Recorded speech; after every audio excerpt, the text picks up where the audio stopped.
Welcome to another episode of Ask and Ye Shall Receive Answers. This is the point in the week where I take one of your questions and I do my best to answer them, sometimes throw some visuals in your direction.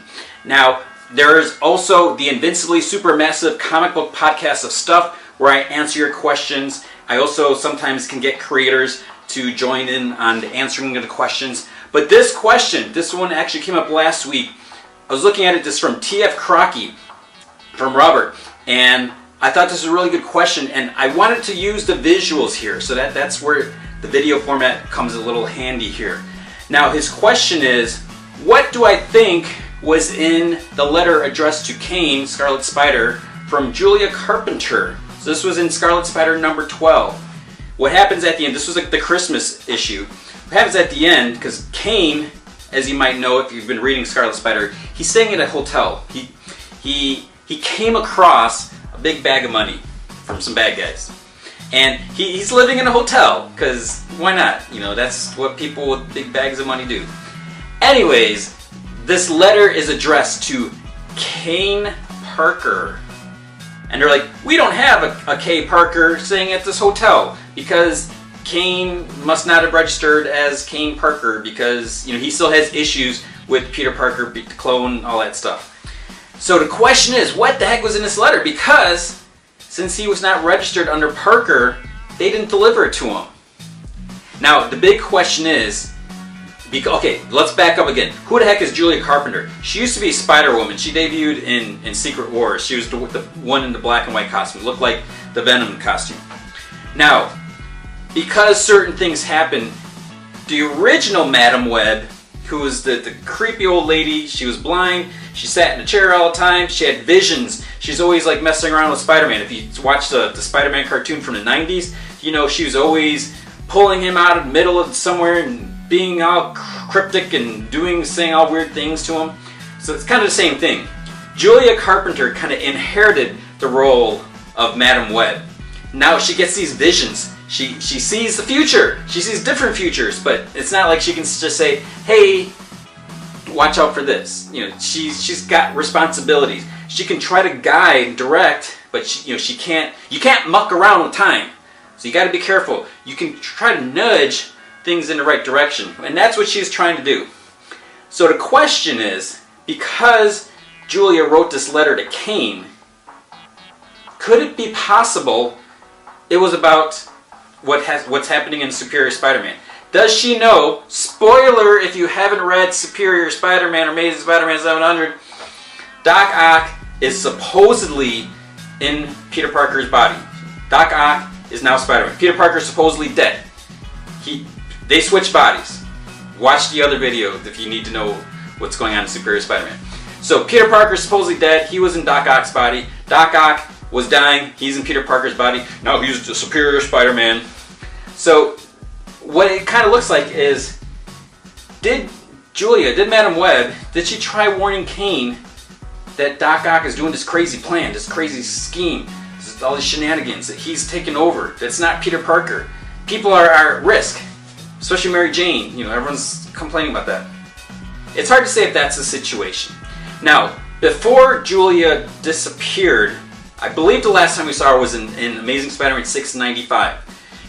She knew something was coming. She knew the end was coming, the end for her. And she made some arrangements. She had her daughter go off, I think to her mom's or something like that, to Julia's mom. And she goes to the subway or something like that, and she calls the hospital. She's like, I'd like to report this woman in distress. Something bad's coming. They're like, who's this woman? And she's like, it's me. And then she has this big crazy vision. But it's a crazy vision, but it was kind of like an ad or a teaser for all the Marvel Now comics. Because we see a bunch of Marvel Now stuff. Like in the upper left corner, you see the all new X-Men. We see the Lizard, Kirk Connors, he's got that big giant muzzle. We see all this weird stuff. We see Venom, we see Hulk, we see the Future Foundation. But looking carefully here, as we move towards the bottom, we see Doc Ock. Now again, this is 695. This is before 698 when Doc Ock revealed his plan. So we see Doc Ock dying there. We also see that little Robo-Octobot, whatever you want to call it. That's the little robot that zapped Spider-Man at the end was supposedly the last straw on switching brains and all that stuff. We also see this other one right above everything that looks like, could that be Peter Parker? It's a little hard to tell. It looks like kind of like a mean-looking Peter Parker. So maybe that has something to do with it. So the question is Julia Carpenter trying to warn Kane? Because with all this going on, who else can she turn to? Who else can she trust? Kane obviously knows Peter Parker, Spider-Man. There's not that many people that know Spider-Man's secrets since, One Moment in Time or Brand New Day or whatever. Everyone's minds were erased. So it's possible she could be warning him. The problem is, he didn't get the letter. He didn't read it because he wasn't registered as Parker. But the other thing, why was that friggin' letter open? Who opened that letter?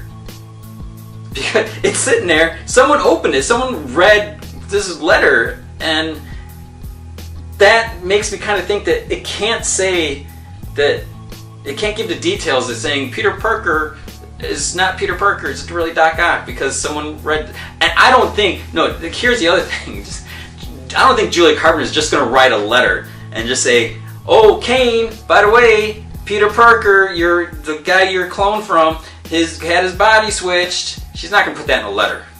Why she didn't call him, send an email?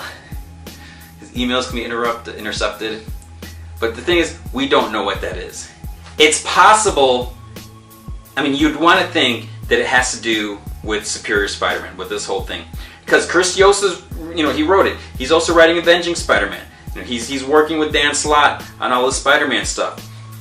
It's possible, but based on the visions, now again, 695, 3 issues before 698, they couldn't go too revealy, they couldn't give it away in the vision. I don't think there's any mention of her actually writing a letter or sending out a letter to anyone in 695. So it's hard to say if that really happened. She was making plans, she was trying to, she knew she was going to be out of the picture for a while, she knew something bad was coming, but there was no mention of her sending a letter. And it seems kind of weird. Would she send it to Kane? Would Kane listen? What would he do? What can he do? If he finds out that Doc Ock is in Peter Parker's body, what can he do about it? It's not like he can do it. He could try to go to Reed Richards and say, hey, Spider-Man, he's not Spider-Man now. There has to be another reason why it's all going to come back. The Peter Parker's going to return somehow. Because if Peter Parker, Spider-Man, was really going to die, I really think Julia Carpenter would try to do something to prevent that. She wouldn't just say, oh, I got this vision, I can see everything. She would try to do something more than send a letter to, and how come she didn't know that Kane wasn't going to read the letter? She's supposed to know everything, to see everything. There's no answer to this question, but it is something to think about. It is something that we have got to see resolved soon. The problem is, how long is Superior Spider-Man going to last? If it's going to last a year, that letter, maybe it's going to be sitting at the front desk for a while, and then Kane's going to check out, or someone, I don't know.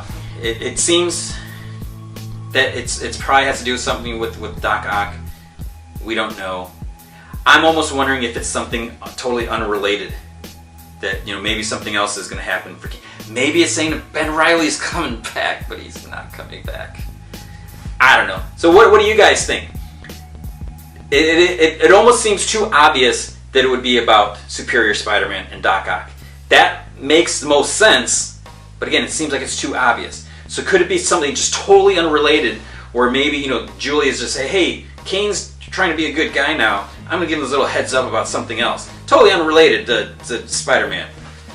But then why didn't she warn Spider-Man? Julia, what are you doing? Why don't you warn Mary Jane?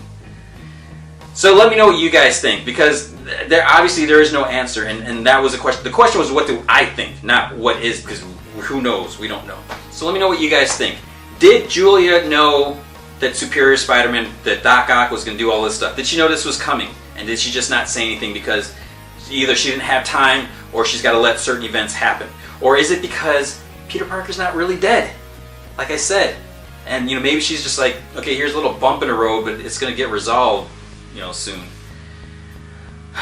That's the nice thing about mysteries, about comic books. Gets you thinking. And yeah, it's frustrating. We want the answers right away, but we gotta wait and see how it plays out. If you have any questions, and hopefully I can answer them better than I tried to answer this one, ask me on the general forums on Comic Vine and the Ask G-Man video forum thread, or on Twitter. This one question actually came from Twitter. Just you can @reply me G-Man from Heck. Use the hashtag AskGman, and I will answer your questions. I will answer your questions either here on video, not in this video, or on the Invincibly Supermassive Comic Book Podcast and stuff. But why would she write a letter? A letter could get lost in the mail. No offense, Postal Service.